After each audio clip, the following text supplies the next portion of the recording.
Does God exist? According to Plato. Welcome back to the Summit Study Hall. My name is Dre, and that's exactly what we'll be diving into today for the very first installment of our second season. I'm extremely excited for this month's daily installments, and am incredibly grateful for anyone who returned from the first season. Before we really get into Plato's thoughts on God, I should introduce this season a little bit more and tell you what you can expect from it. The basic idea is that we'll be asking 6 different philosophers 5 questions each, totaling another 30 episodes, just like the first season and probably every season from here on out. The 5 questions will be the same, and they are in the following order: Does God exist? Fate or free will? Why does evil exist? What is beauty? And finally, how does time move? If you listened to the first season, you'll notice some of these questions again. But as opposed to finding the answers in the Bible, we're going to turn to mostly medieval philosophers. And so I'm excited to finally introduce them. We'll be studying, in the following order, Plato, Marcus Aurelius, Saint Augustine, Boethius, Saint Anselm, and Thomas Aquinas.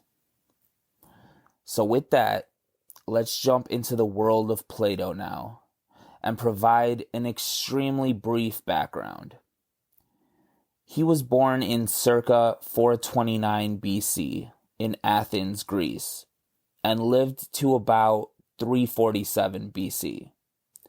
His mentor was Socrates, of course, while his pupil was Aristotle. His philosophy revolves around specific ideas and forms, which are perfect representations in the universal sense, while all of their earthly particulars are merely abstractions.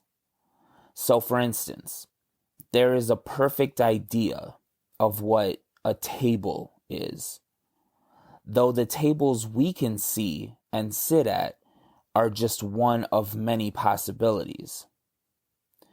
Then take an artist's rendering of a physical table, and we're now 2 versions removed from the original thought of a table. That's just one example and a very crude description of a very sophisticated philosophy crafted by a genius mind. So with that said, let's see what Plato himself thought about the nature of God. Combing through a few of his dialogues, I've searched what he said specifically about the existence of a higher power. And while there may be other better examples, let's look at the few I was able to find myself. So let's not waste any time and get right into our first quotation. Coming from the book of Timaeus. The sensible God, who is the image of the intellectual, the greatest, best, fairest, most perfect, the one only begotten heaven. This seems to be said in a way that not only acknowledges the belief in God, but affirms his divinity as well. Taking Plato's forms into question, we could conclude that while he had perfect ideas of tables and chairs and everything else we could imagine, it's not unreasonable to assume that he had a perfect idea of what God would be like as well. To take his philosophy one step further, perhaps he saw lower gods or godly things as particulars of the universal idea of God. If one were to ask anyone on the spectrum of our timeline about the idea of God, whether or not it was before the arrival of Jesus Christ to our world, they would surely point out all of the perfected characteristics of a person, though they'd be characteristics only a perfected being could be at all times. Hence, God, and indeed, Jesus Christ. Finally, Plato scratches the surface of what a heavenly realm might look like as well. The greatest, best, fairest, and most perfect.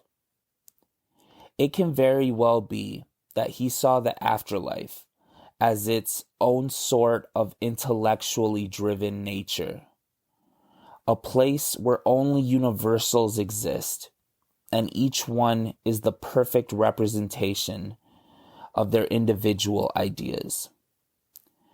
Perhaps this relates to his allegory of the cave, which describes a person who's only seen shadows of things in the higher world up above, projected onto a wall in front of them. Once they turn and see the sunlight for themselves, they realize that the world they've become accustomed to is not real, but only a figment of what is really possible. Maybe the sunlight-filled world up above is the true representation of Plato's heaven. And what a beautiful thought that is. Dialogue number 2. Would you or would you not say that absolute knowledge, if there is such a thing, must be a far more exact knowledge than our knowledge, and the same of beauty and of the rest? And if there be such a thing as participation in absolute knowledge, no one is more likely than God to have this most exact knowledge. But then, will God, having absolute knowledge, have a knowledge of human things? Parmenides. This flows perfectly from our previous point, as it speaks in a way on the idea of universals versus particulars. This time, the theme being knowledge itself. A table, as we've said, is tangible. But what about emotions? What about knowledge? Is there perfect knowledge in Plato's heaven? And if so, can only God attain it? It seems that through Parmenides speaking to Socrates, Plato makes that very point. He then follows this by asking if God does indeed have absolute perfected knowledge. Is he able to also have a knowledge of human things? This clearly shows that the universal idea or form of absolute knowledge is a godly, heavenly attribute, while human things refers to the particular type of knowledge humans have while on this earthly realm. This also brings to mind the fact that we, as humans, are by our very nature imperfect and flawed, relying only on humanly knowledge. So the question is, if God sits in heaven with godly, perfect knowledge, can he know anything about the imperfect human existence? We see that being answered before humanity's eyes a few hundred years later with the life of Jesus Christ. Through his Son, God is able to open a direct connection to his creation and allow himself, in all of his glory and majesty, to feel in full the human experience. so much so that he willfully goes to his death for us, his very creation. The fact that this was a topic of discussion between Plato and his peers hundreds of years before the birth of our Lord and Savior clearly shows that humankind has always asked these types of deep questions. Who is God, and can he truly know us? The answer is a universal yes. So that's a good place to leave off on this initial episode, as we could spend hours discussing the role of God in the ancient world. But for now, we'll take it easy for the start of our second season, as there will be plenty to cover in future installments.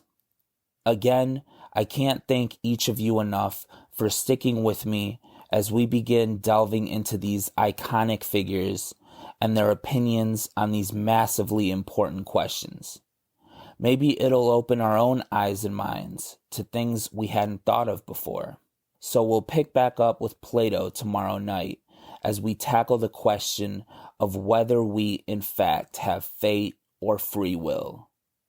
Until then, my prayers, like always, are for God to bless us all. Indeed. Take care. Fate or free will, according to Plato. Welcome to the Summit Study Hall. I'm Dre, and that's what we'll look at in today's installment. Through a few pieces of Plato's dialogues, we'll see where he stands on whether or not we're in fact driven by fate or free will. So let's get right into our first quotation. Mortal souls, behold a new cycle of life and mortality. Your genius will not be allotted to you, but you will choose your genius.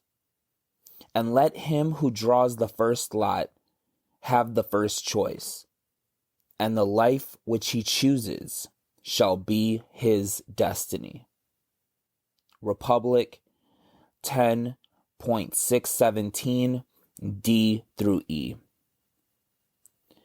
Speaking through a prophet of sorts, Plato seems to hold to the idea that we are definitely given free will to choose how our lives will play out.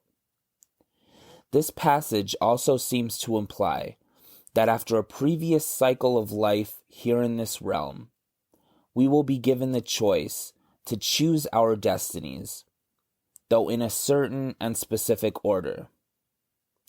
How the Fates, or Moirai, which are daughters of Zeus and Themis, who spin and cut threads that determine the courses of individual human lives, choose who goes first and who goes last, remains a mystery, at least to me. Let's also look at the fact that this implies that our lives are indeed cyclical. Though we'll speak more about Plato's thoughts on the movement of time and how it itself is cyclical in a future episode, let's analyze for a minute the implication that has on our destinies.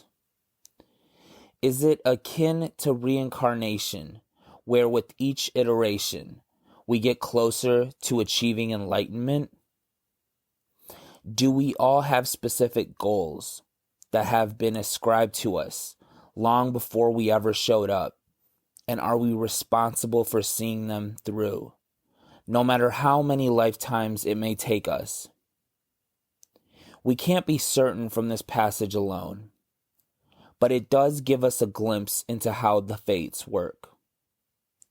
Perhaps the threads they continuously spin and cut are refashioned into new thread for their use, whereby each person's life relates to other versions of themselves and so on. For example, lost loves re-entering their paths, a dream they had in one lifetime becoming a reality in another. These are some of the questions this quotation brings to mind. Passage number 2. But let him know how to choose the mean and avoid extremes on either side, as far as possible, not only in this life, but in all that which is to come. For this is the way to happiness. Republic 10.619a. This quotation only strengthens that which we've covered in our previous point, that there isn't just one life, but many of a person's journey, though they have the complete free will to choose what that life will entail and look like. What's interesting in this passage is the idea of balance and how, according to its advice, is the way to true happiness. We find this motto in many other places the world over, especially in Eastern philosophies. The fact that Plato regards the extremes on the spectrum of any person's lifeline as a negative indicates that neither too much good or too much bad is useful for the individual soul and its journey onto future lives. I've personally always thought that the farther out the ends of a person's spectrum reach, the deeper the life. As in, the more experiences one has, the richer their individual journey becomes. But that goes against Plato's advice here. He instead warns against too much of anything, really. Maybe the minimalist mentality is the way to go in the search for our true center. Passage number 3. Even for the last comer, if he chooses wisely and will live diligently, there is appointed a happy and not undesirable existence. Republic 10.619b. What I take from this quote is simply that while we do have free will to choose our lives and destinies, we must always remember to choose wisely and live decent, good lives.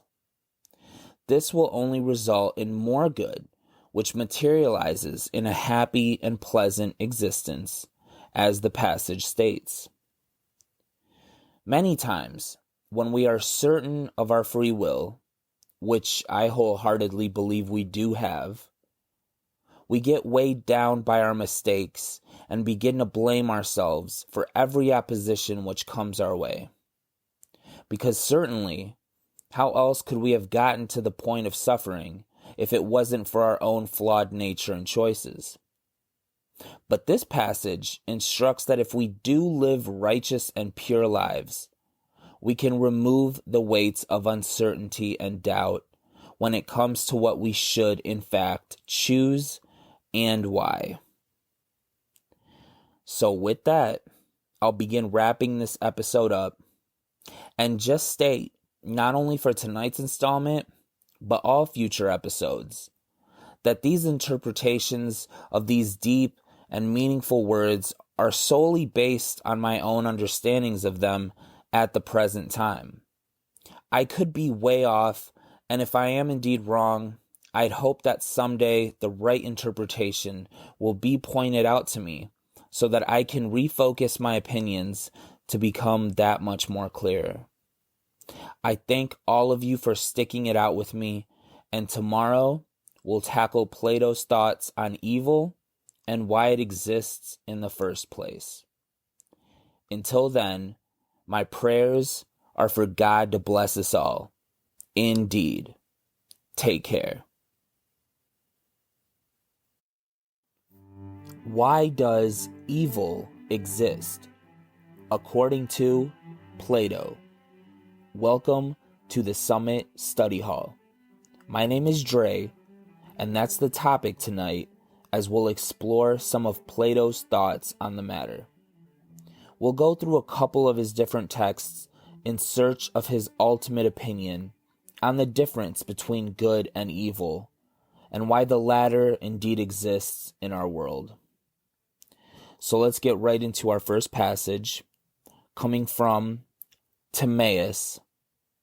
Now of the divine, he himself was the creator, but the creation of the mortal he committed to his offspring. And they, imitating him, received from him the immortal principle of the soul. And around this, they proceeded to fashion a mortal body, and made it to be the vehicle of the soul, and constructed within the body a soul of another nature which was mortal, subject to terrible and irresistible affections, first of all, pleasure, the greatest incitement to evil.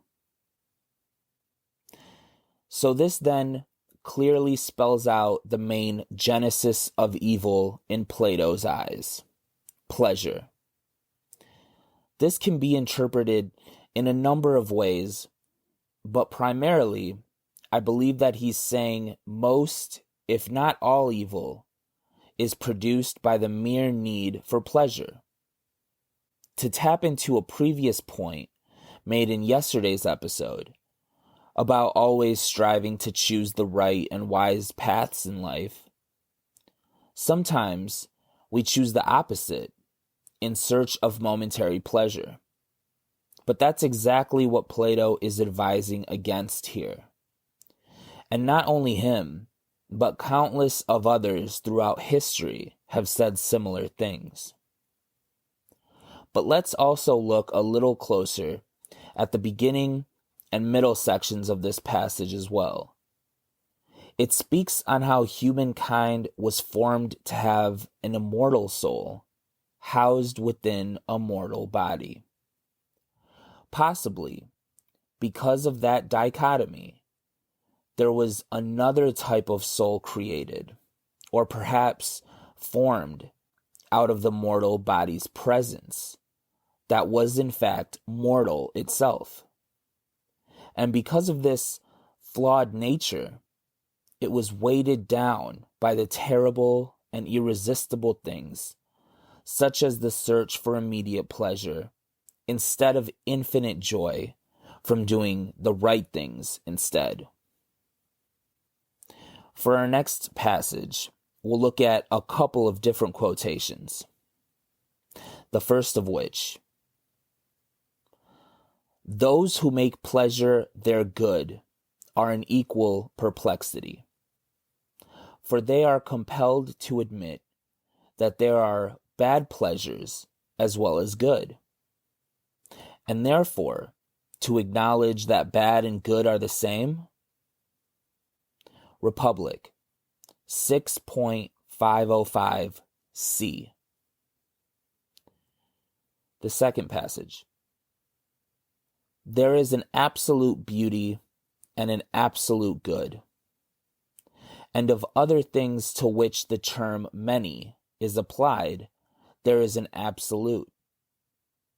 For they may be brought under a single idea, which is called the essence of each.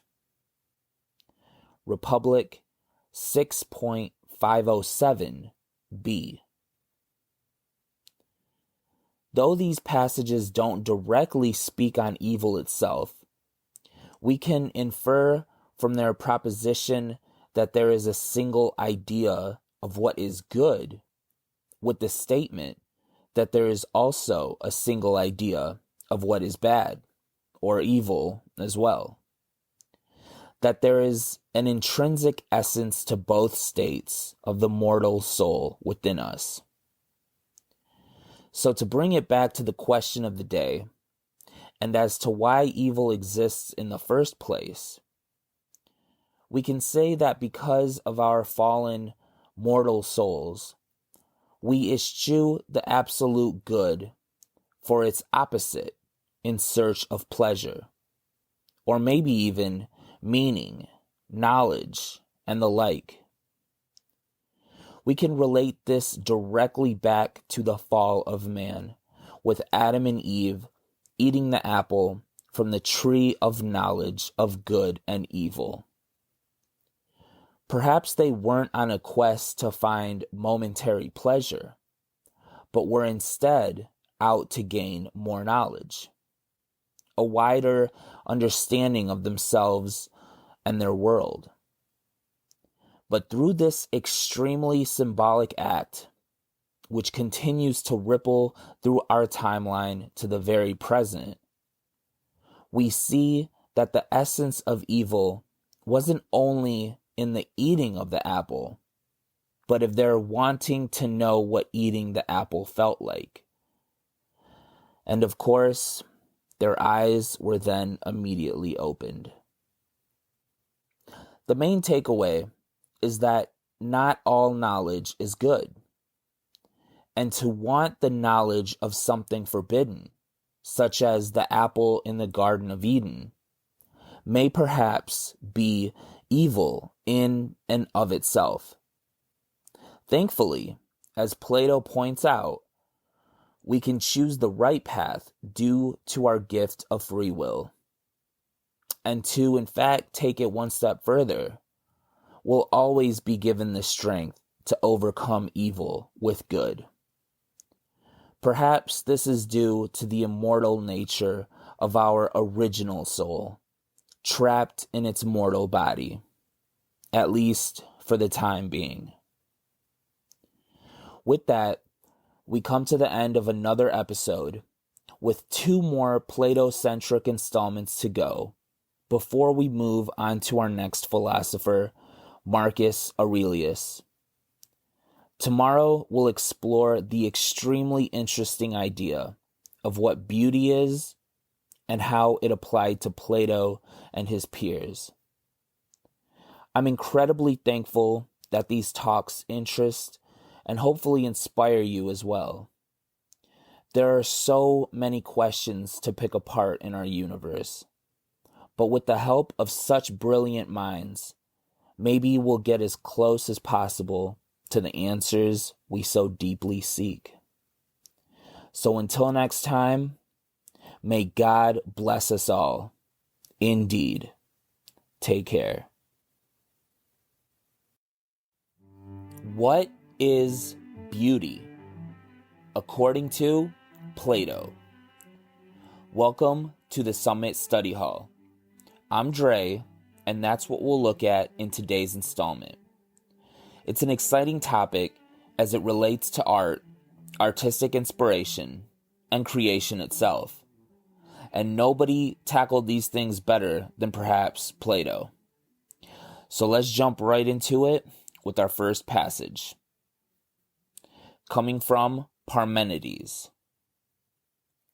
But I should like to know whether you mean that there are certain ideas of which all other things partake, and from which they derive their names.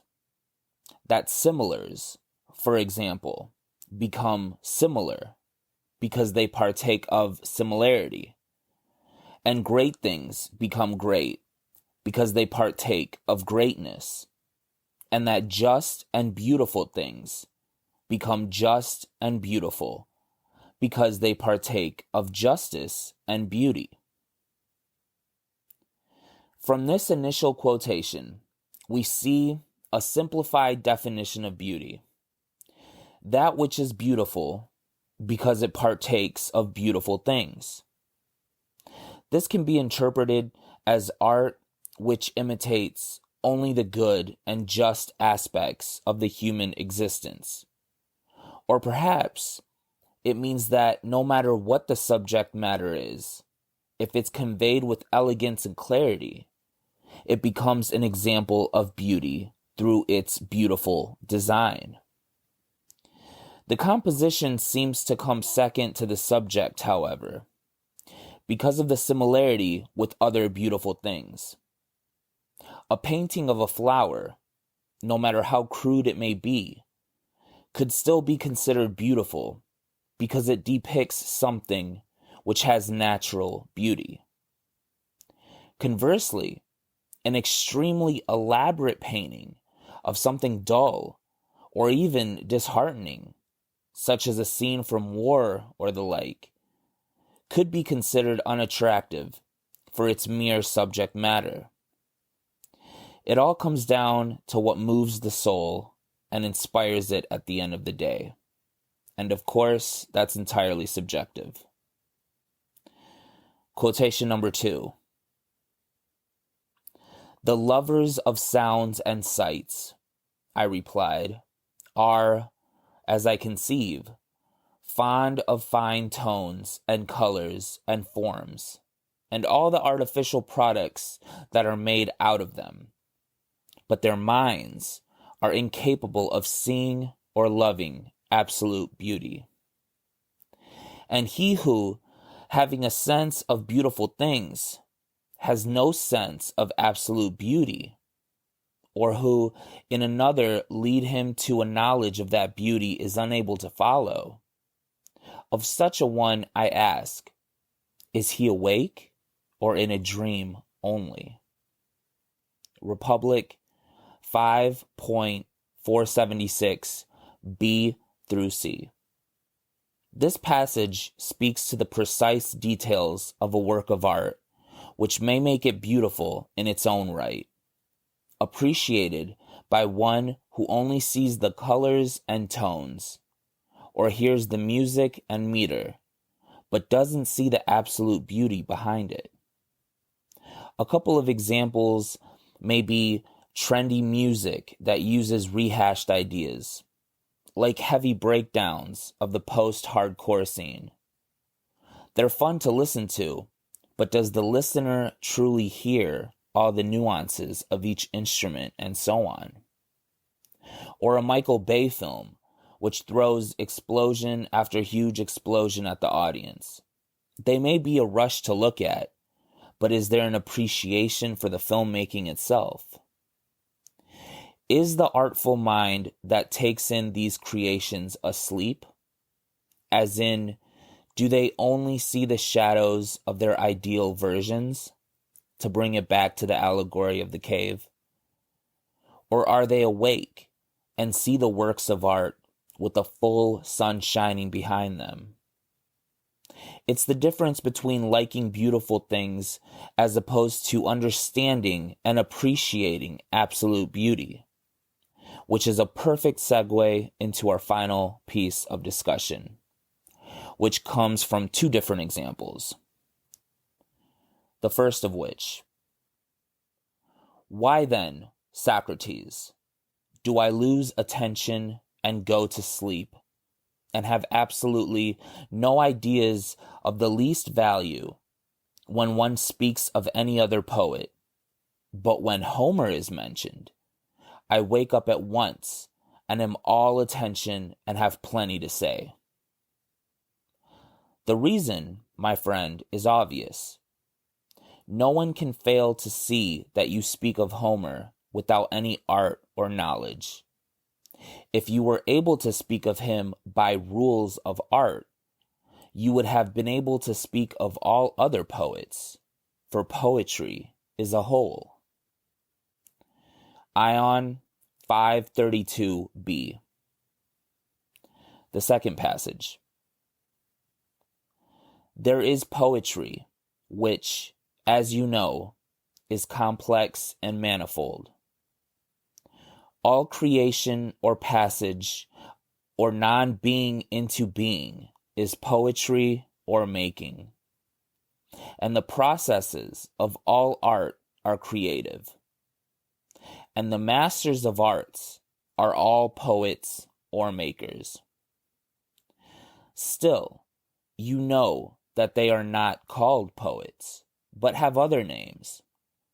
Only that portion of the art which is separated off from the rest and is concerned with music and meter is termed poetry. And they who possess poetry in this sense of the word are called poets." Symposium 205. The first of these two passages explains that Any artwork follows the rules of an entire whole or concept. That one can speak on classical music if they understand classical music's techniques and ideas as a whole, or any other art form there may be. The second passage simply states that all creation is a type of poetry in and of itself. Mankind's journey, story, and ultimate destiny being the most perfect representation of God's poetry. But we can relate these two quotations to each other by saying that if all art is a kind of poetic expression, life included, there must be a universal whole, an artistic umbrella that covers all expression beneath it. This may very well be the way of heaven itself, or God's own nature. Perhaps we can say that the closer we follow that blueprint, the more beautiful our poetry, art, and indeed lives become. So that'll do it for tonight's talk. It's an incredibly interesting topic, and one that I'm excited to revisit in future episodes with different philosophers. But for now, I'll just say thanks again for your continued support. And until tomorrow, my prayers are for God to bless us all. Indeed. Take care. How does time move? According to Plato. Welcome to the Summit Study Hall. I'm Dre, and that's the final question regarding our series of talks on Plato before we move on to other philosophers in future installments. It's an extremely fascinating topic and one that could keep us talking for hours. But through a specific piece of text from Plato's Timaeus, we'll analyze what implications the naming of such ideas as the past, present, and future has on our opinions of the overall concept of time. Today's talk will be a little different because there is only one passage we'll look at, though it's a longer one, and so we'll divide it up into a couple sections and think about what each is trying to say. So let's not waste any time and get right into the first half of the quotation, which again comes from Timaeus. For there were no days and nights and months and years before the heaven was created. But when he constructed the heaven, he created them also. They are all parts of time, and the past and future are created species of time, which we unconsciously but wrongly transfer to the eternal essence. For we say that he was, he is, he will be.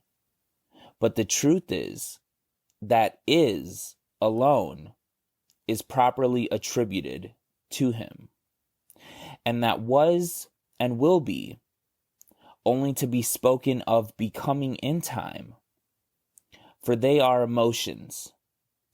But that which is immovably the same cannot become older or younger by time, nor ever did or has become, or hereafter will be older or younger, nor is subject at all to any of those states which affect moving and sensible things, and of which generation is the cause. These are the forms of time, which imitates eternity and revolves according to a law of number. This is a dense quote, and one that I'm still trying to wrap my head around. But what it seems to be saying is that there is no past or future, There is only now. That's something I agree with, that all we have is the present, and we should take advantage of it as much as possible. One day, in a future season, we'll explore many ideas of Eastern philosophies and look at some vital texts. We can be certain that Ram Dass and his Be Here Now will be a part of them. But to get back to the passage, it's also saying that time was created simultaneously with the heavens, and indeed our very realm. They are inseparable, as we'll see in the second half of the quote. For it to say that the different forms of time imitates eternity almost implies that we live in a block universe where there is no actual flow of time, as the past and future exist alongside the present. Eternalism is definitely something we'll explore in future talks as well. If that's indeed what this passage is saying, then that also affects our free will, which, according to Plato, we've already established we have. If the future is already set in stone, then there isn't much to do about changing it or altering its course. So perhaps this doesn't negate free will, as it might simply be saying that time imitates eternity in the sense that there will always be a past and a future, though from our perspective, there is only the present, and that it itself is immovable. Even if the flow of time moves, the present does not, if that makes any sense. This seems to be one of those quotes that we'll reference in future talks through other philosophers' opinions and speak more about. But for now, let's continue onward towards the second half. Time, then, and the heaven came into being at the same instant in order that, having been created together, if ever there was to be a dissolution of them, they might be dissolved together. It was framed after the pattern of the eternal nature, that it might resemble this as far as possible. For the pattern exists from eternity, and the created heaven has been, and is, and will be, in all time. Such was the mind and thought of God in the creation of time.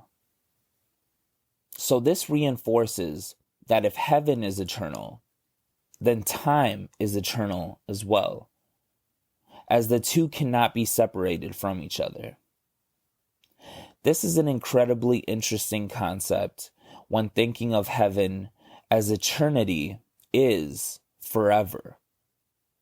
So the future is never ending, which is something that's always fascinated me personally. How something can exist without the possibility of it not existing is perplexing, but interesting all the same. I suppose that's the entire draw of heaven and experiencing eternal happiness. But this second half of the passage also implies something very interesting. That if heaven and time were created side by side, what existed before the existence of time itself? As many hold the opinion that God lives outside of time, we can assume that he existed, exists, and will always exist, both throughout and outside of time. So his present is eternal, which is where the ideas of this quote may come from. For time imitates eternity. For more on what was before the beginning of time, we'll take a look at one of my favorite philosophers in a future talk, St. Augustine. His opinions on the subject might provide further insight into this very interesting question. So to come back to square one, how does time move? It doesn't, according to Plato. It's stationary and immovable, and anything which lives inside of it, including us, is eternal as well. Nothing gets older. Transformation or entropy itself isn't a factor to our existence. That's what the passage seems to be saying, though I'm always open to discussion if I'm completely wrong. And that's really the point of these talks, to get us talking, to get us thinking. Aristotle believed that contemplation is the highest form of human activity. So let's embrace it with open arms. And with that, we come to a close on Plato and his thoughts on these varied subjects which we've covered. We'll do it all again, a few times over, through different perspectives and philosophers' eyes. Next, we have Marcus Aurelius, a Roman emperor from the 2nd century, and the only one who is also a philosopher. Until tomorrow, may God bless us all. Indeed. Take care.